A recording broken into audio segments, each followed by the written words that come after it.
ఏపీలో జరగనున్న ఎన్నికల్లో మంత్రి రజనీ పరిస్థితి ఏంటో ఆమెకే అర్థం కావటం లేదట. మొదటిసారి ఎమ్మెల్యేగా గెలవగానే కేబినెట్ బెర్త్ దక్కించుకున్న ఆ బీసీ నేత తర్వాత ఎలక్షన్కే సిగ్మెంట్ను మారాల్సి వచ్చింది. అమెరికాలో ఉద్యోగం చేసుకుంటున్న రజనీ దాన్ని వదులుకొని పొలిటికల్ ఎంట్రీ ఇచ్చారు. యుఎస్ నుంచి రావటమే తెలుగుదేశం పార్టీలో చేరారు. అయితే టీడీపీలో టికెట్ గ్యారంటీ లేక వైసీపీలో చేరి చిలకలూరిపేట ఎమ్మెల్యేగా గెలిచారు. అయితే ఇప్పుడు ఆమె గుంటూరు వెస్ట్కు మారాల్సి వచ్చింది. దాంతో ఆమె రాజకీయ భవిష్యత్తుపై పెద్ద చర్చ జరుగుతోంది. ఇప్పుడు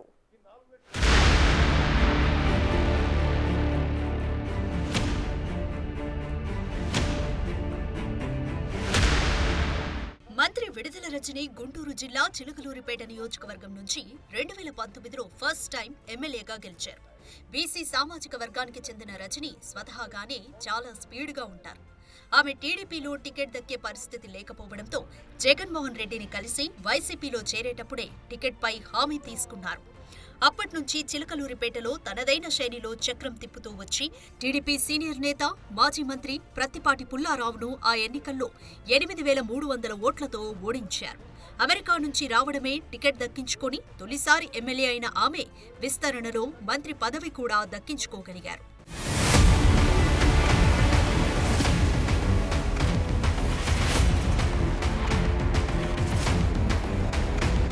అదృష్టం అలా కలిసి వచ్చిన రజనీ ఎప్పుడైతే మంత్రి అయ్యారో అప్పట్నుంచి నియోజకవర్గంలో సమస్యలు మొదలయ్యాయి.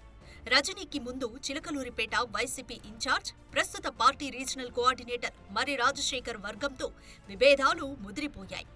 అదే టైంలో స్థానిక నర్సారావుపేట వైసీపీ ఎంపీ లావు శ్రీకృష్ణదేవరాయలతోనూ గ్యాప్ పెరిగింది. నియోజకవర్గంలో మర్రి లావు ఎఫెక్ట్లో చిలకలూరిపేట సెగ్మెంట్లో స్థానిక నేతలు అత్యధికులు ఆమెను వ్యతిరేకిస్తుండటంతో వచ్చే ఎన్నికల్లో పేటలో రజనీ గెలుపు కష్టమని ప్రచారం మొదలైపోయింది. దానికి తోడు జగన్ చేయించుకుంటున్న సర్వేల్లో రజనీపై నెగటివ్ ఫీడ్బ్యాక్ వచ్చిందట. అందుకే ఆమెకు గుంటూరు వెస్ట్ ఇన్ఛార్జ్ బాధ్యతలు కట్టబెట్టి ఆ సెగ్మెంట్కు షిఫ్ట్ చేశారు.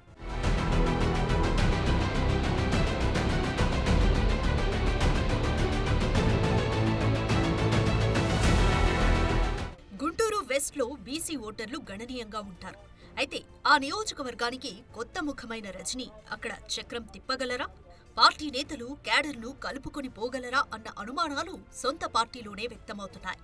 మంత్రికి గుంటూరు వెస్ట్లో ఎంతమంది తనకు సహకరిస్తారో అర్థం కావడం లేదంటున్నారు. ఎందుకంటే గతంలో వైసీపీ నుండి పోటీ చేసిన యేసురత్నంకి అక్కడ పట్టున్న లేళ్ల అప్పిరెడ్డి వర్గం ఏమాత్రం సహకరించలేదంట. తన ఓటమికి కారణం అప్పిరెడ్డే అని యేసురత్నం ఇప్పటికీ మొత్తుకుంటుంటారు.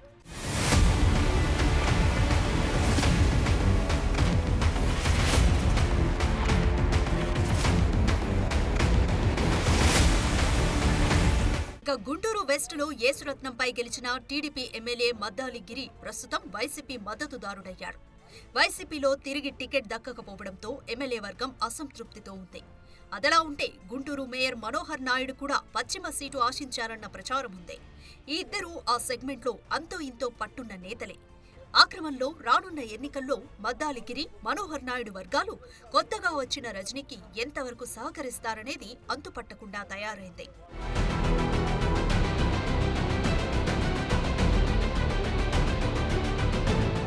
ఇక గత ఎన్నికల్లో వైసీపీ నుంచి పోటీ చేసి మద్దాలిగిరికి గట్టి పోటీ ఇచ్చిన యేసురత్నం ఈ ఎన్నికల్లో వైసీపీకి ఎంతవరకు పనిచేస్తారో అన్న దానిపై క్లారిటీ లేదంటున్నారు.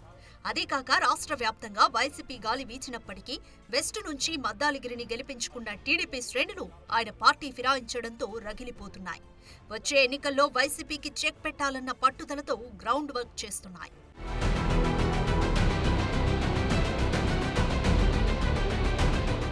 ఇలాంటి పరిస్థితుల్లో రజనీ గెలిస్తే ఆమె రాజకీయ భవిష్యత్తుకు ఎలాంటి ఇబ్బంది ఉండకపోవచ్చేమో కానీ అదే ఓడిపోతే మాత్రం కష్టాలు తప్పేలా లేవన్న అభిప్రాయం వ్యక్తమవుతోంది. ఓడిపోతే ఇటు గుంటూరు వెస్ట్ నియోజకవర్గంలో కంటిన్యూ అవలేక మళ్లీ చిలకలూరిపేట నియోజకవర్గానికి వెళ్లలేక రజనీ ఇబ్బంది పడాల్సిందే అంటున్నారు. చూడాలి మరి ఆమె పొలిటికల్ ఫ్యూచర్ ఎలా ఉండబోతోందో.